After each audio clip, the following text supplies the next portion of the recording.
Salve galera, Luiz aqui e hoje eu vim falar para vocês um pouco sobre o visto Working Holiday, que é o visto que eu tô. Primeiro, eu vou falar um pouquinho sobre o visto e eu vou dividir ele em algumas etapas. Eu vou falar sobre o que é o visto, os requisitos, benefícios, algumas limitações que o visto tem, os custos e óbvio que tudo isso ao redor da minha experiência, né? Então, isso pode variar bastante da sua experiência, da experiência de outras pessoas, mas para adicionar aí para você que tem interesse em viajar, em viver essa experiência em outro país, como eu e a Estela estávamos há alguns anos atrás em busca de experiências de pessoas que também estão nesse visto ou em condições similares aí na Austrália ou ao redor do mundo. O que eu vou falar aqui, ele é sobre o visto que é o 462. Existem dois tipos de visto Working Holiday. Um é o 417 e o outro é o 462, aqui na Austrália, né? Esse 417 ele é para algumas determinadas nacionalidades e o 462 para outras. O Brasil se encaixa na modalidade do 462. Se você tem um passaporte europeu ou de algum outro país, aí eu sugiro que você dê uma olhada lá no site para ver em qual se encaixa e se você quer realmente aplicar com o passaporte de outro país, se você vai aplicar com o passaporte brasileiro e aí vai ter que ser o 462. Primeiro requisito é você ter um ensino superior. Pedem que você tenha pelo menos 2 anos de ensino superior. No meu caso, eu e a Estela aqui, a gente tem uma graduação e para a gente foi simples você comprovar isso, né? Então, essa faz parte dos documentos que você vai ter que coletar. A gente pegou o nosso diploma emitido pela faculdade, traduzi ele no Google Tradutor com alguns ajustes ali, dei uma lida, vi o que fazia sentido, o que não fazia. Não precisei fazer a tradução juramentada, nem a tradução NAT. Eu simplesmente fiz uma tradução livre e eles pedem no final que você fale quem fez a tradução. Então, o meu documento foi o diploma, eu traduzi ele, tentei colocar as letras mais ou menos nas mesmas fontes que estavam no documento original e nos mesmos lugares. Então, o título que estava um pouco maior aqui, diploma e tal, da data. Enfim, eu fui alocando esses textos nos mesmos lugares, com fontes similares, tudo traduzido para o inglês, e eu compilei esse documento com o original num PDF, então ficou documento traduzido, seguido do documento original, seguido de um pequeno texto falando esse documento foi traduzido por, né, obviamente em inglês, por Luiz, etc e tal, e as minhas proficiências de inglês são essa e aquela. Para o segundo requisito, eu vou falar da idade. Então, esse é um visto que ele pede que você tenha entre 18 e 30 anos. E na parte dos 30 anos, você pode aplicar até um dia antes de você fazer 31 anos. Então, se você tem 30 anos e 364 dias, você ainda pode aplicar. Só que eu acho que você não vai conseguir renovar. Para o terceiro requisito é o nível de inglês que eles pedem, uma proficiência de inglês. E aí, para a proficiência de inglês, existem aquelas provas que são aceitas pelo governo, que é o PTE, o IELTS, o TOEFL e acho que o Cambridge.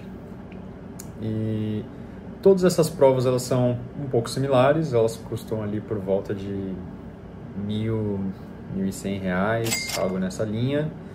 Quando eu fiz, eles não permitiam que fosse a versão totalmente computadorizada, tinha que ser a versão que você fazia no local, né? Você não podia fazer de casa, embora exista a versão de fazer de casa. E das diferenças dessas provas, o PTE é uma prova que ela tem a parte de fala mais computadorizada. Então, às vezes as pessoas preferem porque ela tem algumas formas de você contornar e tentar extrair o máximo da inteligência artificial usando algumas manhas ali. Mas eu e a Estela, a gente fez o IELTS. E aí, sobre a prova, a gente fez o IELTS e é uma prova que te deixa muito nervoso, né? Porque ela é uma prova bem cara e é como se você tivesse uma chance ali, mas é importante que se você está se planejando para ir para um outro país, para viver uma experiência em outro país, você esteja começando a estudar, a se imergir naquela língua, né? Então, no caso, eu já falava inglês, mas a Estela não. Então, a gente adotou algumas formas de estudo para nos ajudar, como, por exemplo, traduzir os aparelhos que você usa para a língua inglesa. Então, você pega o seu celular e você converte tudo para o inglês. Você pega o seu computador e você coloca ali como a língua inglesa sendo a primeira. E a partir daí, você vai começar a pegar algumas palavras que antes talvez não estivessem tão fáceis para você. E você vai começar a cravar mais vocabulário. Então, eu usei um exemplo aqui que é, se você pensa na palavra configurações em inglês, nem sempre vai ser uma palavra que vai estar fácil na ponta da sua língua. Mas se você converte o seu celular e o seu computador para o inglês, talvez na hora que você pense em configurações, a primeira palavra que vem a você seja settings. Não só isso, né? Isso é só um exemplo, mas a partir daí você vai ter um novo vocabulário que você vai estar usando. Eu também aconselho você ter formas de estudo, né? Aplicativo ali, Duolingo.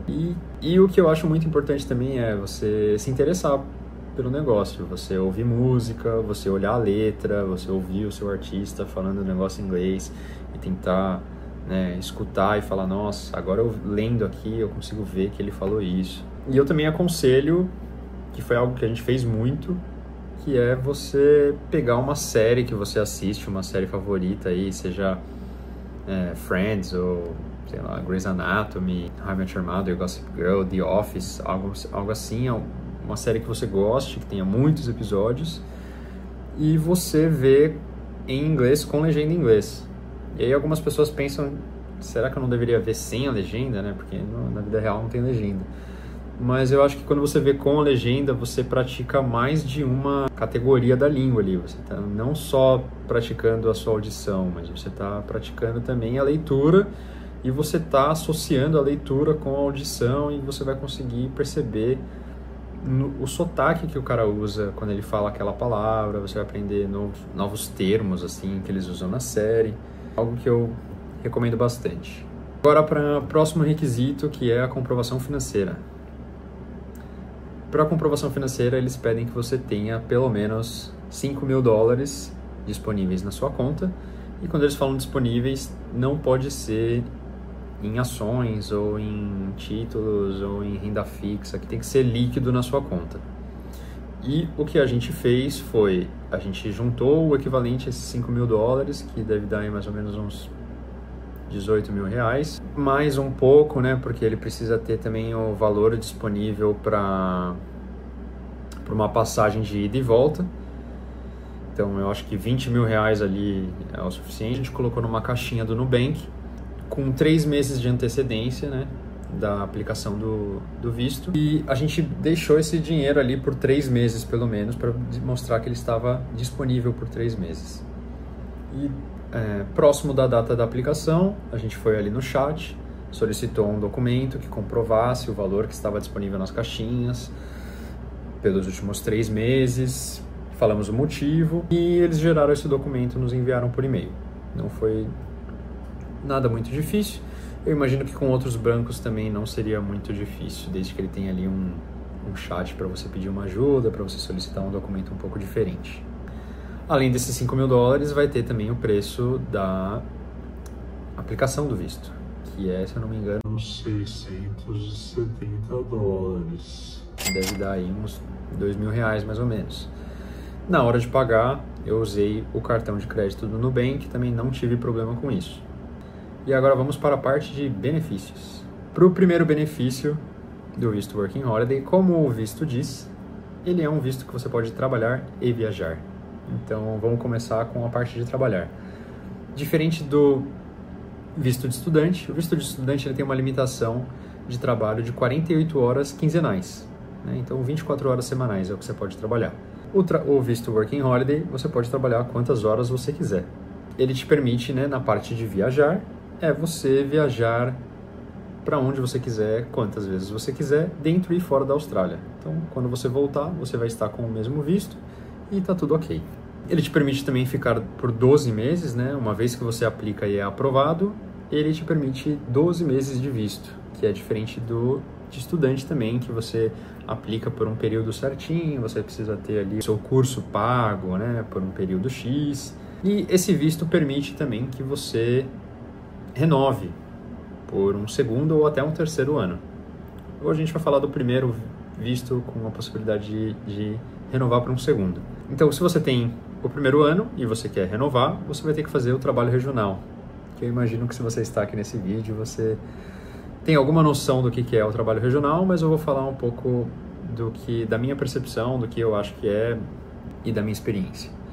Então, para você renovar para o segundo ano, você precisa fazer pelo menos 88 dias de trabalho regional.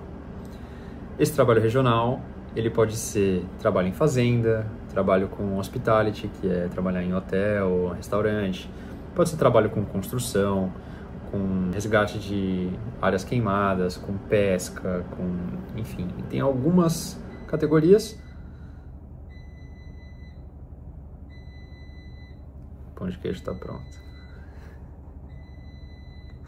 As categorias de trabalho mais conhecidas são o trabalho em fazenda e o trabalho com hospitality. Como eu disse antes, né, se você é uma pessoa que está querendo aplicar para esse visto, se é uma pessoa que está engatando ou sabe falar inglês, o meu conselho é você ir no site da imigração e você ler com muito carinho tudo que fala sobre o visto 462. Então lá vai falar sobre o trabalho, sobre qual tipo de trabalho, vai te dar exemplos. E importante é você ver qual é o CEP para aquele trabalho. Então, se você vai trabalhar numa fazenda, você não pode trabalhar numa fazenda, digamos que tem uma fazenda no centro de Sydney. Essa fazenda provavelmente ela não é válida para essa categoria de trabalho regional. Eles vão te dar o CEP de qual trabalho vai ser válido, da localização onde ele vai ser válido. Se você vai trabalhar com hospitality, são outros CEPs. Então, se você quer trabalhar num hotel, não vai ser um hotel de Sydney que vai valer, não vai ser um hotel em Melbourne que vai valer. Tem que ver ali o CEP certinho do estado que você está e você vai ver se esse CEP para aquele trabalho é válido. Tem muito a ser dito também sobre o trabalho regional. Eu vou falar um pouco sobre a minha experiência no próximo vídeo. Mas agora a gente vai seguir para a parte de limitações do visto. Vou começar falando que esse visto ele tem uma limitação de trabalho de até 6 meses para o mesmo empregador, mas tem ali os seus asteriscos, as suas letras miúdas para essa afirmação. Se for um trabalho em hospitality, você pode estender, e inclusive se for em outros tipos de trabalho, você pode sempre enviar uma carta para imigração e ver se eles aprovam a continuação desse trabalho. Às vezes vai ser algo que o seu empregador vai implicar mais do que a própria imigração. Ele vai achar que você só pode trabalhar no máximo 6 meses e talvez ele não te dê um emprego. Mas se você estiver lá, né, tá trabalhando aqui, saiba que é possível você estender. Ele tem uma segunda limitação que é o estudo. Você só pode estudar até 4 meses. Então, embora a Estela fez o TOEFL e passou, e inclusive para você que talvez não fale tão bem inglês ou esteja com medo dessa prova, é normal, eu falo inglês há muito tempo e eu fiquei muito nervoso na hora de fazer a prova, mas a Estela não falava inglês. Ela conseguiu tirar essa de primeira, foi só se esforçar ali, dar o seu melhor no dia, né? Seguir todas as dicas, estudar, que dá para fazer acontecer. Bom, agora eu vou mostrar para vocês um pouco do site aqui, que é o site que vocês vão entrar e vocês vão ler todas as páginas, vão entrar em todos os links e ler com muito carinho tudo que ela tem para dizer, porque esse é o site que você vai apostar suas fichas de que está dizendo a coisa certa, né? Quando alguém disser para você que pode ser assim, pode ser assado, é no site que você vai consultar.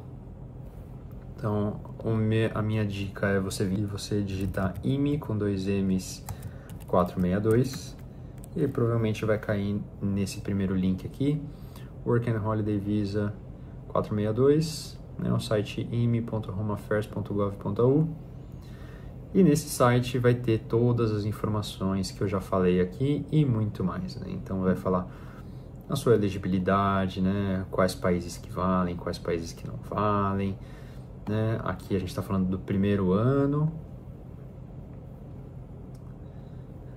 o custo, $670, como que funciona o trabalho, quais são os requisitos, os benefícios, enfim. Esse aqui é o site que vocês têm que entrar e olhar com muito carinho. Para a aplicação, se eu não me engano, ela abre a aplicação dia 1º de julho. E é uma vez no ano só, e só são 500 vagas para todo o Brasil. 220 milhões de pessoas no Brasil, mas são apenas 500 vagas. Então, é algo bem concorrido e a minha dica é você estar muito bem preparado para o dia da aplicação. Eu e a Estela, a gente começou a se preparar com quase 2 anos de antecedência para a gente conseguir juntar esse dinheiro da comprovação financeira, para a gente conseguir juntar todos os documentos que a gente precisava e se preparar para chegar dia 1º de julho e a gente ter as nossas provas do TOEFL, todos os documentos ali e o dinheiro disponível. E aí, no nosso caso, chegou dia 1º de julho.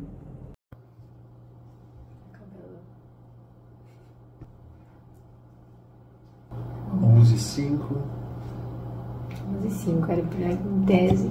era pra abrir às 11. Nada ainda.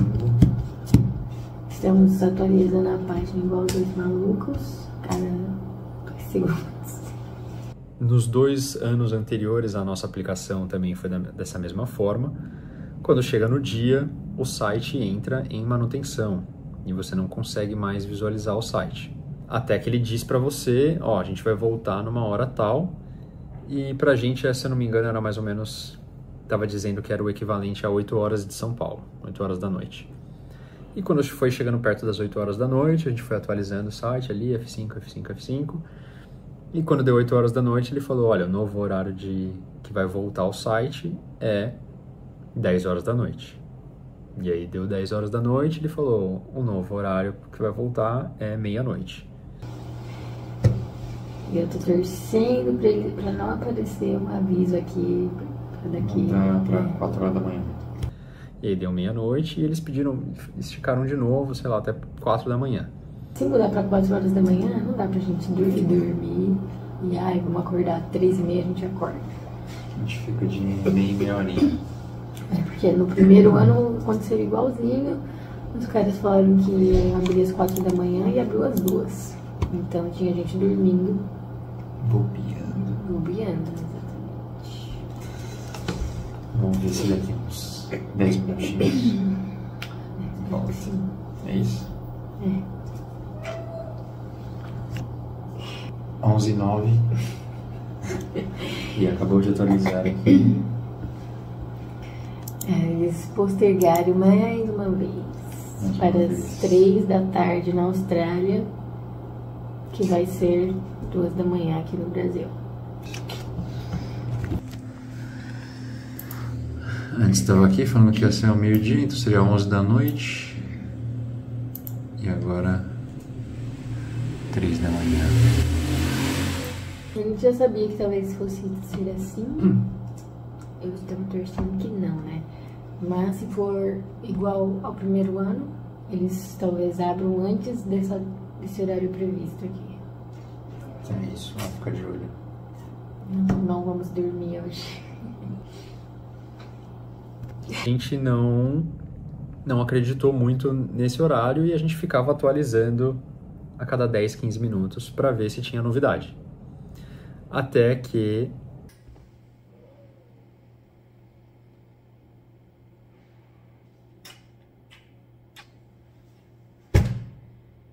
antes do horário que eles tinham dito que ia voltar, então digamos que eles falaram que voltaria às 4 da manhã, quando foi 2h30 da manhã, o site abriu e a gente conseguiu aplicar. 3 da manhã, estava marcado que eles iam abrir às 4, mas a gente viu que umas 12h40 e pouco abriu. E a gente correu aqui para submeter o negócio, acabamos de fazer o pagamento. Aqui, ó, gerou já a tax invoice. Aumentou a taxa, é isso, foi $659,10. E antes era 630. 5, acho. É. E é isso, galera. Agora o próximo vídeo O próximo vídeo é a gente ainda fazer o exame. Não, a gente recebendo um e-mail, gato. Recebendo e-mail pra fazer o exame. É isso. Já recebi e-mail, olha o seu. Jesus. Eu recebi 2. Então. Request for Health Examinations. Aqui eles já pediram. Nossa, instantâneo. Um já estão pedindo os exames, parece. O outro é uma confirmação da nossa aplicação. Vou já salvar aqui pra vocês. Vamos lendo cuidado aqui. Cadê? E depois a gente vem com mais detalhes dos exames de saúde. É isso. E no ano que a gente aplicou, as aplicações não ficaram abertas por nenhuma hora. Porque eu acho que muita gente aplicou ali e eles travaram as aplicações. Então a nossa dica é você ter tudo em mãos, você ter a sua aplicação meio montada já, que dá para você fazer isso antes, e você já tirar suas dúvidas todas antes para chegar no dia e você só se preocupar em apertar o botão e pagar a taxa para conseguir aplicar. Quando a gente aplicou, demorou quase 60 dias para sair a aprovação. E é um período mais ou menos comum de acontecer, entre 1 mês e 2 meses, eu acho. Bom, agora com relação aos custos, vamos falar de tudo que a gente gastou, que é a parte que vocês mais gostam. Começando na ordem de quando a gente gastou, a primeira coisa que a gente teve de pagar foi a prova de inglês, de proficiência de inglês, que a gente fez foi o IELTS, e na época foi mais ou menos R$1.100. Na sequência, né, alguns meses depois, a gente já foi para a aplicação do visto, e a aplicação do visto hoje está em $670, que é mais ou menos R$2.380. Quando você faz a aplicação do visto, eles te pedem para fazer um exame médico. Você tem que fazer um raio-x para ver se você não tem tuberculose, fazer um exame de sangue e um check-up geral com um médico. Esse médico tem que ser um médico credenciado por eles, né? Não é qualquer consultório que pode emitir esse certificado. E nessa consulta, ela nos custou R$750. E ele faz um exame de vista, mede a pressão, coisa bem básica. Pro raio-x, não é também qualquer laboratório que eles aceitam. Então a gente teve de fazer o raio-x no Fleury, que é um dos lugares mais caros, e a gente pagou R$220 para fazer o raio-x do tórax. O exame de sangue, sim, eles aceitam alguns outros laboratórios, a gente fez no Lavoisier. Na época eu tinha plano de saúde, então eu não sei exatamente quanto que custa, mas eu imagino que deva ser algo ali por volta de uns R$50. No total, arredondando aí, acho que vai dar R$4.500. R$4.500. R$4.500 somando tudo.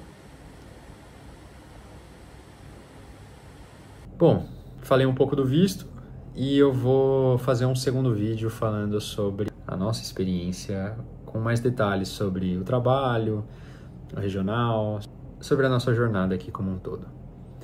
Dá uma checada aí nos outros vídeos, quem sabe tem algum vídeo que te interesse também. E se você gostou aí, deixa o famoso likezinho. E a gente se vê numa próxima. Fechou? Valeu, galera!